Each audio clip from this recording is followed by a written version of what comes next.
Shalom, Kol Haloyim Yahweh Ba'ashem Yahweh Shai Ba'ashem Rachak Kodash. Double honors to our apostles and elders of Great Millstone. Peace and blessings to the elect. Just wanted to make a quick video going into, I guess we'll say overall, examining yourself once again, but more specifically when it deals with chastisement. And so when you're going through these things, you have to know when you're being chastised and learn from it.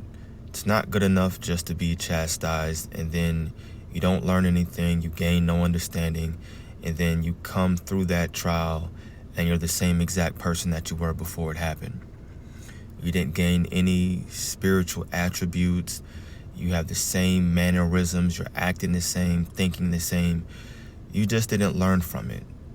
The chastisement that the Heavenly Father and His only begotten Son puts us through is for the purpose of growth. And that's why we're here in the book of Hebrews, the 12th chapter. So you have to get to a level, even if you're early on, you got to get to a level where you know that the Lord is dealing with you. And if you're going through a chastisement period, your job should be to understand it, observe, know that you're being chastised, and do your best to learn from it. You can ask the Lord, pray, literally, oh Lord, what do you want me to get out of this chastisement period? I see you're putting me through this. Please give me the knowledge and wisdom to draw closer to you and to just understand how I can be better. Be a better Israelite, be a better servant, be a better brother. So like I mentioned, we're going to start here in the book of Hebrews 12, verse 4. As you can see, the subtitle says, A Father's Discipline. And this is talking about your heavenly Father, your spiritual father, or we'll say heavenly Father. So verse 4 says, Ye have not yet resisted unto blood, striving against sin. Start at verse 5, really. And ye have forgotten the exhortation which speaketh unto you as unto children. My son, despise not thou the chastening of the Lord, nor faint when thou art rebuked of him. For whom the Lord loveth, he chasteneth, and scourgeth every son whom he receiveth. So, if you're seeking the Lord, if you're coming to do his will, offering your bodies as a living sacrifice, claiming that you have faith in him, well, guess what? Now you're stepping back into that adoption. So he's treating you like the son that you are.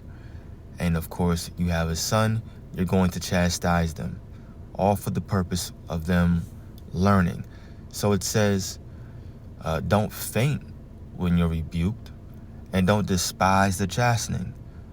And like the chapter is going to go into saying, it doesn't feel good, so naturally you want to despise it. Man, forget this, blah, blah, blah. Why am I going through this? You're looking at the next man. They not going through what I'm going through, and you can get in your feelings. It's natural. But it says don't do it, because if the Lord loves you, then he chastens you. For whom the Lord loveth, he chasteneth. So first and foremost, it's a sign of the Lord's love. Because if a father doesn't correct his child, that shows a lack of love. Why? Because it shows that he doesn't care. Point blank, period. He doesn't care. You don't mean much to him. He doesn't want to see you grow. He doesn't want to see you learn your lesson and be better next time. Nothing. But the Heavenly Father is the opposite. For whom the Lord loveth, he chasteneth. Now verse 7. If ye endure chastening, God dealeth with you as with sons. For what son is he whom the Father chasteneth not? But if ye be without chastisement, whereof all are partakers, meaning all sons, and really we can say all of the elect, right? But if ye be without chastisement, whereof all are partakers, then are ye bastards and not sons. You're fatherless, meaning you have no hope, you have no instruction, you have no guidance, because that's what a father is supposed to represent to his son. He's supposed to represent guidance, leadership. You're supposed to learn core values from him. So if you're not getting that from the Father, then what does he really think about you? Does he really care about you? Remember, in the book of Sirach, it says that the Lord cares for his elect. And how does he show that care right now? Well, it's through being chastised. So that's the first thing that you have to understand when it comes to being chastised. It shows that the Lord loves you, that he cares about you. Now, verse 9. Furthermore, we have had fathers of our flesh, which corrected us, and we gave them reverence. Shall we not much rather be in subjection unto the Father of spirits and live? Right, because without his correction, then basically you're living a life that's going to lead to death. He's chastising us for the purpose of us inheriting everlasting life. Yeah, receive that chastisement with grace, with thanks. Of course, it doesn't feel good, but overall, spiritually, man, yeah, the Lord loves me. He's dealing with me. It's okay. Let me just take a deep breath, assess the situation, and ask the Lord and figure out in the spirit why this is happening. It's ultimately for your salvation, right? That's the number one answer. For they verily for a few days, meaning your earthly fathers, fleshly fathers, for they verily for a few days chastise us after their own pleasure, but he for our profit, that we might be partakers of his holiness, inheriting everlasting life, being beamed up in those chariots, being the first to be over there in the Holy Land, seeing it be built up from the scratch. That's what we're looking forward to, being a part of the first fruits. So yeah, we're going through chastisement to receive all of that. It's for our profit ultimately. Last verse, verse 11. Now no chastening for the present seemeth to be joyous. Of course not, but grievous. Nevertheless, afterward it yieldeth the peaceable fruit of righteousness unto them which are exercised thereby. Let's read that in the NLT. Just that last verse. Hebrews 12, verse 11. No discipline is enjoyable while it is happening. It's painful. But afterward, there will be a peaceful harvest of right living for those who are trained in this way. Meaning basically what? It's the fruits of that chastisement. What grows from it? What springs forth? And what springs forth are those characteristics that you gain that are going to be accessible and utilized for your salvation. As an example, you go through, I don't know, let's think of something simple. A down period financially. But let's say through that down period, it lasted 6 months to 8 months, right? Through that down period, you learn patience. I don't know. Or maybe your mind was strengthened and you learned fortitude. Now you endured that chastisement period, whatever you went through throughout those 6 months. Maybe you didn't eat the best. I don't know. Maybe you had to work some overtime to make your payments on your car or your rent, whatever it may be. But you learned how to get out there and work, though. You learned fortitude. You learned temperance, patience. Or you learn how to suffer. I don't know. Whatever it may be. Your job is to know when you're being chastised, understand why it's happening, and learn from it. Learn from it and grow, because ultimately it's for your profit, for the purpose of you receiving salvation. On top of that, even before the deliverance happens, you'll be able to draw from those characteristics from you being chastised in the time of Jacob's trouble. Guaranteed, you're going to look back, all of us, myself, Lord's will included, will be able to look back while we're in Jacob's trouble and say, yep, I'm glad I went through X, Y, and Z, because now from that, I've learned something that I can apply right now in this time period during Jacob's trouble. That's how it's going to be. For sure, 100%. 100%. So whatever it may be, assess the situation. Don't be walking around angry, mad, upset. Yeah, it may happen depending on what you're going through, but overall, woosah, take a deep breath, figure things out. Go outside, take a walk. I've done it before. Meditate, maybe listen to some calm music, some jazz. Put on whatever you have to. Take a walk. I mean, it's cold outside now, but maybe you find that walk in your head, when you're in your room. I don't know.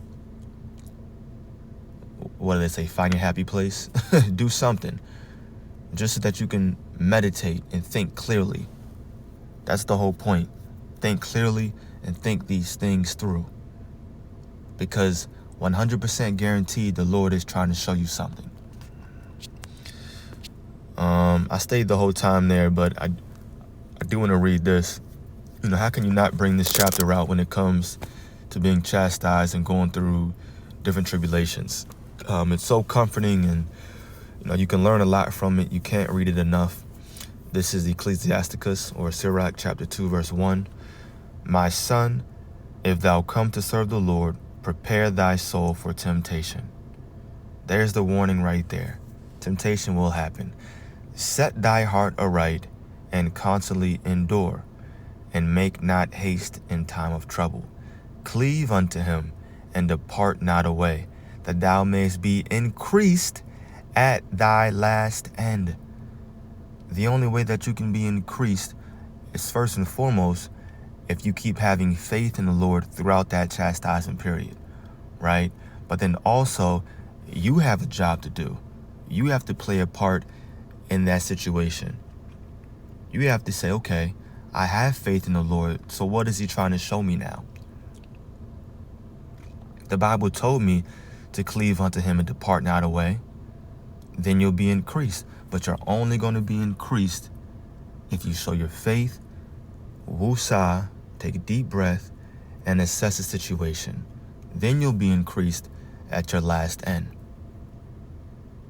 And we'll say your last end here is at the end of that trial. You'll learn from it, guaranteed. You'll come out a stronger person, a better person. Then when that same or something similar situation arises, you know how to handle it. And it doesn't bother you as much. It doesn't get to you anymore. But if you didn't figure these things out and think these things through, if that same situation happens to you, you find yourself in the same stressful situation. Now you're pissed off again. Why do these things keep happening to me? Me, every single time.